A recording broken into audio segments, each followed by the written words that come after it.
Hey there, everybody. What's up? So I'm just finishing up a day of work out here at the old house.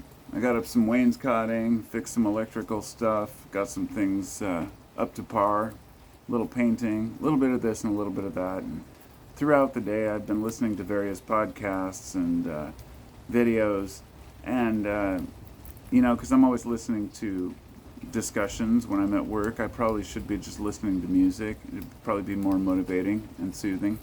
But lately, I'll go through these phases where sometimes I'm just really interested in what's going on and what people have to say.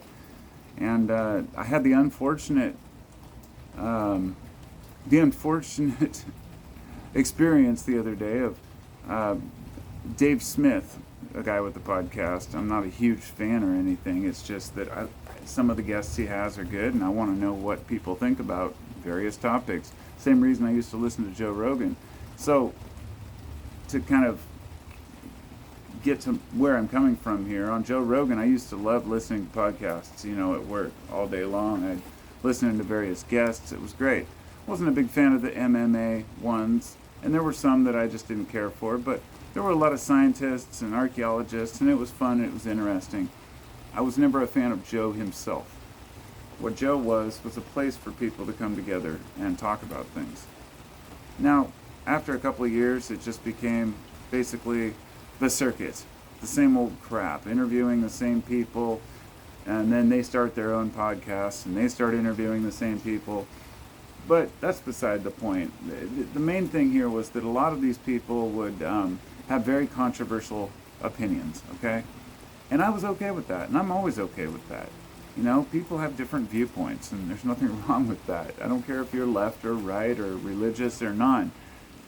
But generally, we were within the Overton window, which is, if you're not familiar, the Overton window is just what's acceptable to talk about, what's in discourse at the moment. The Overton window has shifted immensely. So now, the other day, I came across the Dave Smith podcast, and he was interviewing Nick Fuentes. Now, that's a name that would never come up in my life. But then Dave Smith interviewed him, and then I thought, oh great, giving this guy an actual platform. And I started thinking about how people were complaining about other podcasters platforming, quote, people. And I've always been for total free speech. I'm like, if people want to speak and people want to give them a place to speak, that's fine. I'll hear their ideas. And then I saw that he'd done, and I listened to the whole Dave Smith interview. I just wanted to know, what does this guy really believe? And of course it was a softball. But then he goes on, and they had disagreements, but then he goes on to Tucker Carlson. Now, I had no interest in watching this at all whatsoever. I was starting to actually build a little bit of respect for Tucker Carlson just because he after leaving Fox, it was just cringe. I mean, the amount of propaganda he's willing to just kind of like sweep under the rug, even if he's aware, he should be self-aware. But he's just a Nepo baby. His family has I think the Swanson family, dinner fortune. He's doing okay, all right? He wears a bow tie, for God's sake. But he interviews this guy, Nick Fuentes, and it was what inspired me to make this video, because I didn't listen to the podcast, but I listened to a couple of people discussing it, and I thought, when did we just start, or rather, why did we start listening to these 20-something-year-old douchebags that are just out to get clicks and rage bait, that are obviously not 100% even on their own viewpoints? I know some of them are, and they believe what they say, but when I listen to a guy like Nick Fuentes, I hear a hack. I hear a garbage human being, basically a little boy, who has probably never done any real work in his life, who's probably never really had any friends or interacted with groups of anybody who's unlike himself. And if he did, maybe I'm wrong. Maybe he was just picked on by somebody who was a different race. So he just became a total racist piece of shit. And, I don't say those things lightly. Some people just have racist views. But there's a big difference. Look, I understand when a person says, I would like to have an area where my culture lives and my race lives, where I can interact with my own people. A lot of people take a lot of offense to that. They're, you know, they cannot stand the fact that somebody would want to live just with their own culture, not with any other races around. I understand it. I'm not like that, but I know why other people would want to, and that's their right. They can do whatever they want. The difference is when you start telling me that other people are lesser humans, or they're not as worthy of the same rights or the same freedoms as you and I just because they look different or act different, or the fact that civil rights is a mistake, you know, or that we have some great American culture that we need to preserve. This idea of how the West is being infiltrated and the great white replacement. Look, I'm a white guy. I don't feel like I'm being replaced, okay? Human beings exist on the earth. There's a lot of colors, a lot of races. The nation doesn't come before the human. I'm sorry. It's not, it's completely separate from protecting your borders or, you know, making sure that your people are protected or preserving your culture. This idea that everyone else is just some kind of a, you know, a less than human being, that I will never let that ride.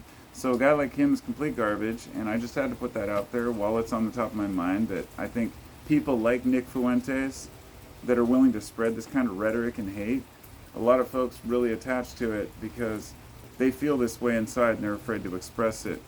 I'll be honest, I knew there was a lot of racism and hatred in America, but I didn't realize how deep it really went. But at the same time, I also realized it's a minority of Americans. Now, there are a lot of, say, conservative Americans. There are much fewer far-right conservative Americans, and even within that group, there are much less people who are like extreme, like active racists. Just like on the left, there may be a few people who are extreme leftists, who are Antifa or whatever other name you want to give people. The idea is that most of us are pretty rational human beings that just want to live civilly together. And having these garbage human beings in their 20s that everybody seems to be listening to and taking seriously, to me it just doesn't make sense. I honestly don't care how straightforward you're being with your beliefs. I don't care if you're, you know, just telling it like it is. You're telling it like it is to you, and I think it's complete bullshit. And that's the way I felt about Charlie Kirk as well. I know that that's not, you know, it seems like a person can't even talk about him at all, but I think that's finally passing. This idea that I can't have an opinion and say it was horrible that a person died, but at the same time, this guy had really shitty opinions that I don't stand behind or believe. And the same goes for a lot of people. So the reason I mention this is all is because, you know, this shit is being fed by the administration. Regardless, they don't care about, you know, really whites or racism. For them, it's about money, okay? And they're willing to dog whistle to any group that will pander to their needs and keep the donations flowing. And I see it as disgusting and gross. And so my voice has to go out there and say, Nick Fuentes is a garbage person, a garbage human. And I think that it's really doing a disservice to the progress of humanity to even give that guy the time of day. So by me making this video, I'm part of the problem, but I had to get it out. So everyone has entitled to their opinion, but fuck that guy. Fuck you. I'll see you later. Take care.